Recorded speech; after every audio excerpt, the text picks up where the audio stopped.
tardes, soy el doctor Oscar Yamil Guacuja. El día de hoy vengo a hablarles de la enfermedad por reflujo gastroesofágico. Soy gastroenterólogo clínico y este es uno de los padecimientos que con mayor frecuencia vemos nosotros en la consulta. La enfermedad por reflujo gastroesofágico es una enfermedad sumamente frecuente. Más o menos en países desarrollados se ve que cada 10 personas, 2 padecen esto a lo largo de su vida. Es interesante mencionar que esta enfermedad pues se puede presentar prácticamente desde el nacimiento hasta la vida adulta, toda con ciertas manifestaciones distintas, que es lo que más o menos quisiera explicarles el día de hoy. El síntoma típico o por lo que el paciente acude a consulta es una sensación de dolor retroesternal, justo aquí con una sensación de ardor, acidez. Habitualmente se presenta después de la comida, pero puede presentarse en cualquier momento del día. Por fisiología, el momento en el que mayor ácido secretamos es en la noche. Por lo tanto, algunos de los pacientes es el momento en el que con mayor frecuencia lo presentan, incluso llegándolos a despertar durante las noches o no permitiendo que puedan descansar. La sintomatología no siempre es así. A veces uno solamente siente un poquito de acidez, agruras como se menciona, puede haber que se regrese algo de la comida, dolor abdominal, justo como se menciona de manera coloquial en la boca del estómago, pero es un dolor urente, le llamamos nosotros, es un dolor ardoroso, que habitualmente con la ingesta de algún alimento o alguna posición puede llegar a mejorar. ¿Qué pasa o por qué es importante diagnosticar esta enfermedad? Como ya les mencioné, es muy frecuente. Muchos de las personas, sobre todo en la vida adulta, padecen y todo tiene que ver un poquito por el tipo de vida que llevamos, no solamente a lo que nos dedicamos, sino al tipo de alimento y a nuestra actividad diaria. Esta enfermedad, a diferencia de otras, no tiene un componente genético, no tiene un predominio por una raza, pero definitivamente se ha visto asociado a ciertos hábitos, sobre todo el tabaquismo y la obesidad o el sobrepeso. Está muy bien estudiado que pacientes que tienen sobrepeso son más propensos a presentar esta enfermedad, sobre todo porque hace que el estómago se horizontalice y por lo tanto el ácido que se produce en él pase hacia el esófago. Vamos a hablar un poquito específicamente en qué consiste esta enfermedad. Esta enfermedad aparece cuando el contenido ácido que está en el estómago, que se produce al momento de comer, cuando el alimento llega al estómago para que sea digerido o degradado y pueda pasar al intestino delgado, en lugar de pasar a ese punto que se llama duodeno, se regresa ese contenido ácido hacia el esófago, causando los síntomas típicos, que pueden ir, como les mencionaba, desde un dolor en la parte de atrás del esternón hasta algunas otras manifestaciones que le llamamos nosotros atípicas. ¿Cuáles son esas? Y es también una de las consultas más frecuentes. A veces los pacientes lo único que tienen o pueden tener es tos crónica, carraspera, le llamamos, como necesidad de aclaramiento de la garganta. Esta manifestación puede ser claramente causada por reflujo. ¿Qué otra? Pacientes que de repente tengan infecciones de vías aéreas superiores o laringitis. El ácido puede llegar incluso hasta esas zonas y causar dolor al tragar o al deglutir. También en pacientes propensos puede haber exacerbaciones de asma o algunas otras enfermedades respiratorias. Entonces, como ven, esto no es totalmente o no se presenta como siempre con esos síntomas. ¿Por qué es importante diagnosticarlo a tiempo? Habitualmente o la mayoría de las veces solamente tomamos algo para el síntoma en el momento en el que nos sentimos mal, pero esto a la larga tiene consecuencias. ¿Cuál es la consecuencia típica? En el momento en el que, como mencionaba antes, el ácido pase al esófago, lo inflame, eso va a causar una esofagitis. ¿Qué es esto? Por definición, una inflamación del esófago. Eso es lo que causa el dolor, pero en casos más extremos puede hacer que se erosione y sangre. Entonces el paciente puede llegar a tener sangrado tubo digestivo, que se manifiesta por náusea o vómito con sangre o trazas de sangre, o a la larga se hace como una especie de callo, y esto hace que la unión entre el esófago con el estómago se haga más angosta. Eso se llama estenosis. Por lo tanto, el paciente pudiera presentar molestias o dificultad para tragar o deglutir, o sentir como que se queda atorada la comida. No necesita ser justo aquí por debajo o en la boca del estómago, lo puede sentir incluso como si lo tuviera arriba, aunque el problema esté en la parte más distal o más alejada del esófago, justo donde se une con el estómago. ¿Qué pasa? No solamente es eso. que a la larga este proceso, si no se corrige, el constante o la constante exposición del ácido a una zona, específicamente el esófago, que no está diseñada para aguantar los niveles de acidez, puede evolucionar a una complicación potencialmente grave que se llama esófago de Barrett. Esto es una lesión premaligna, de ahí su importancia, que significa que si no se trata, puede evolucionar a un cáncer, un adenocarcinoma de esófago sobre todo. Ese es el típico. ¿Qué tratamientos existen para estos? Pues muchos. Habitualmente desde tipo endoscópico, pero no se descarta la necesidad de llegar a una cirugía, por lo tanto hay que tratarlo antes de que aparezcan las complicaciones. Pues, ¿qué podemos hacer o qué tenemos en nuestro arsenal para tratar esto? Pues muchas cosas, afortunadamente, pero lo primero que hay que hacer es diagnosticar la enfermedad. Esta enfermedad, como les mencioné al principio, que puede sentir una molestia justo por detrás del esófago, o bueno, perdón, del esternón, justo en este nivel, se puede presentar en cualquier momento y hay que hacer sobre todo un diagnóstico muy claro porque se puede confundir con cosas potencialmente graves, específicamente del corazón. Un infarto al corazón a veces puede ser confundido con síntomas de reflujo. El dolor torácico, que no es del corazón, la causa más frecuente es reflujo. Entonces, por eso se invita a que en el momento en el que alguien tenga estos síntomas, pues se investigue bien cuál es la causa y sobre todo, de primera instancia, descartar que sea algo cardíaco. En el momento en el que lo descartamos, pues ya será el abordaje diagnóstico para ver, sobre todo, uno, que tenga la enfermedad por reflujo y dos, de qué magnitud es esta y cómo la vamos a tratar. Dentro de los métodos que tenemos, además de un muy buen interrogatorio, una excelente exploración física, contamos con métodos endoscópicos, métodos motilidad esofágica.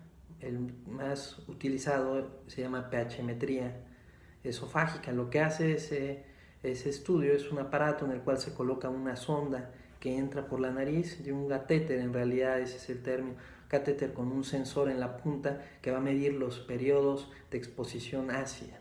Ya contamos con estudios un poco más sofisticados que se llama pH impedancia, que incluso no solamente nos dirá si el reflujo es ácido, sino también no ácido y de qué características es, si es aire, si es líquido, si es gas o incluso podría ser alguna otra manifestación que pudiera tener el paciente, como eructos, constante regurgitación de la comida tiempo después, ¿ok? Y otro estudio que será el que nos dará el diagnóstico de certeza, sobre todo cuando pensamos que el paciente pudiera tener algo más grave o una complicación más avanzada como las que mencioné antes, es la endoscopía.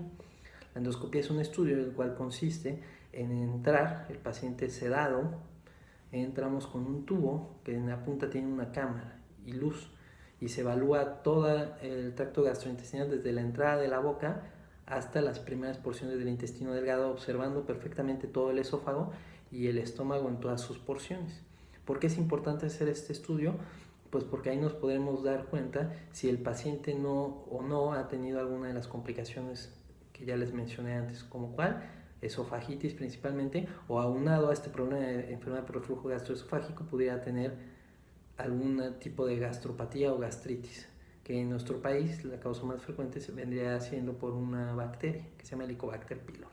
Entonces es un estudio que nos ayuda mucho y como les mencioné antes, incluso puede ser terapéutico, o sea, sirve para tratar las complicaciones de como hacer una dilatación cuando el esófago se ha hecho más angosto para que el paciente pueda comer, o incluso cuando ya tenemos alguna de las complicaciones, como sangrados o un esófago de Barrett, se puede tratar por múltiples métodos. ¿Qué pasa? No todo es esto. Cuando ya tenemos el diagnóstico, pues afortunadamente la gran mayoría de los pacientes los vamos a poder tratar de manera conservadora, o sea, un tratamiento médico. ¿Qué tenemos? Pues de todo. La gran mayoría de los pacientes ya llegan al consultorio habiendo tomado múltiples remedios caseros o pastillas que venden en la farmacia, en la tiendita, antiácidos. Los antiácidos, el que ustedes gusten, que existen muchas marcas, carbonato de calcio, medicamentos como los alginatos, todos estos medicamentos que cualquiera los puede llegar a tomar, nunca deben de ser utilizados como tratamiento específico de esta enfermedad. Son tratamientos sintomáticos, más no resolutivos del problema. Dentro de los medicamentos que tenemos o los más estudiados y los que mayor efectividad tienen, sobre todo cuando el paciente con reflujo tiene esofagitis, son los llamados inhibidores de la bomba de protones. Estos medicamentos, muy conocidos por todos, es omeprazol, pantoprazol, lansoprazol, deslansoprazol. Estos medicamentos lo que hacen es bloquear por varias vías, específicamente tres, la secreción de ácido, y por lo tanto permiten que los síntomas, uno, desaparezcan, y dos, si ya existe alguna de las complicaciones, pues curen esa mucosa que está lesionada, específicamente la del esófago. ¿Qué otra cosa nos podemos, o de qué otros medicamentos? Pues ya dependerá de cada uno de los pacientes. Es unificar o individualizar, y de acuerdo a eso pues se toma una decisión. Los tratamientos siempre encaminados y dados en forma. No es correcto tomar medicamentos solamente en el momento en el que uno se siente mal. Por eso se recomienda tener una revisión y descartar primero lo más grave, que ya mencionaba, que son las situaciones cardíacas o de alguna otra índole, solamente por la zona, y después tratar. ¿Qué pasa? Una de las dudas típicas es si la cirugía tiene un rol importante en esta enfermedad. Sin duda sí. ¿Qué sucede? La cirugía es un estudio de un procedimiento en el cual lo que vamos a hacer, o lo que hacen el cirujano para prevenir esto, como les mencionaba al principio, es, pues, si la enfermedad aparece cuando el ácido pasa del estómago al esófago, lo que necesitamos es fortalecer la unión entre ambos habitualmente, o la situación que pasa aquí es que el esfínter esofágico, que es la puerta, por así decirlo, que une el esófago con el estómago, el esfínter esofágico inferior, disfunciona o tiene un tono menor. Entonces lo que se hace es que una parte del estómago, se llama fundus o fondo, se hace una jereta y otorga mayor presión y fuerza para evitar que esto, el alimento o el ácido que está en el estómago, pase al esófago y por lo tanto lesione la mucosa del mismo. ¿Qué pasa con la cirugía? La cirugía en pacientes bien seleccionados es excelente, muy buenos resultados, pero pues como todo no es para siempre, tiene una vida media más o menos de 10 años, y habitualmente se debe de hacer previo a varios estudios, como los que le mencioné antes, incluso y de manera forzosa se tiene que hacer una manometría, que es el estudio que nos va a decir con mayor fidelidad cuál es la función del esófago, cómo se mueve y cuáles son las presiones y tonos de cada uno de sus esfínteres. Es algo que siempre se tendrá que hacer en conjunto con el cirujano y por supuesto con el paciente para ver qué es lo mejor para él.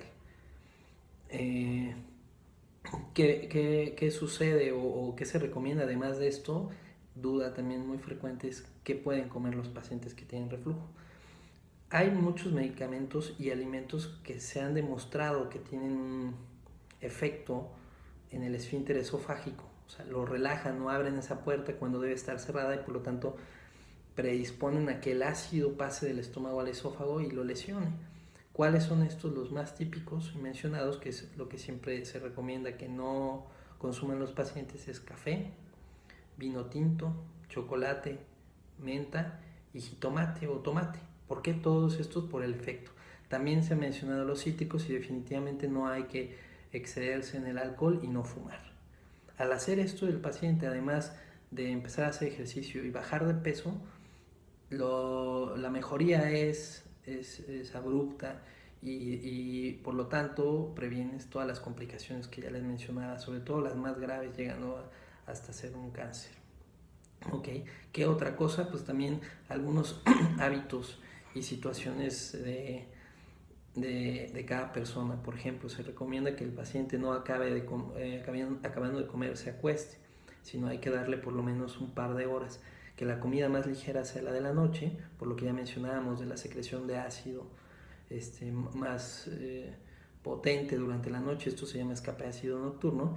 Y al igual que el momento de acostarse, por gravedad, pues será más factible que el alimento y el ácido pase hacia el esófago. Elevar un poquito la cama, utilizar 2 almohadas, pero definitivamente al modificar todo esto y dar un tratamiento bien dirigido con alguno de los medicamentos de acuerdo a cada paciente, podemos prevenir estas complicaciones, tratar y mejorar la calidad de vida. Porque esta enfermedad es una de las causas pues, frecuentes de ausentismo laboral, afecta la calidad de vida, no permite que el paciente pues, haga todas sus actividades o lo que él se dispone. Entonces, les invito a que si alguno de ustedes tiene alguno de estos síntomas, como dolor, sensación de agruras, acidez, dificultad para deglutir, que estas molestias los despierten en la noche o que no le permitan dormir o que sean constantes independientemente del alimento, acudan a valoración y ni se diga si sobre todo tiene alguno de los factores de riesgo que ya mencioné, sobrepeso, tabaquismo, o al antecedente ni se diga de haber tenido algún sangrado de tubo digestivo. Bueno, gracias.